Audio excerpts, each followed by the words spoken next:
আসসালামু আলাইকুম বন্ধুরা, পুঁই শাক রান্না করছি। হ্যাঁ, একটু হালকা ভাপা হয়ে গেছে। এখন আমি একটু কাঁঠালের বিচি দিয়ে দিচ্ছি। এই কাঁঠালের বিচিগুলো দিয়ে ভালো করে সিদ্ধ করে নেব। কাঁঠালের বিচিতে কিন্তু আয়রন রয়েছে। একটু নেড়ে চেড়ে দিচ্ছি। খুব স্বাদ লাগে, আপনারা খেয়ে দেখবেন। এগুলো সিদ্ধ হওয়ার জন্য আমি একটু ঢেকে দিচ্ছি।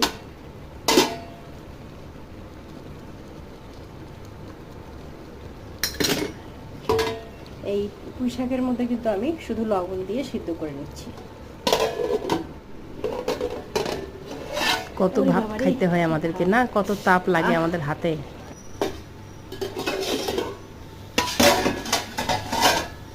এই যে বন্ধুরা, পুঁই শাকগুলো সিদ্ধ হয়ে গেছে কাঁঠালের বিচি সহ। এখন আমি বাগার দিয়ে দেবো। সুন্দর মতো সিদ্ধ হয়ে গেছে। এই দেখো, কাঁঠালের বিচিগুলো সিদ্ধ হয়ে গেছে।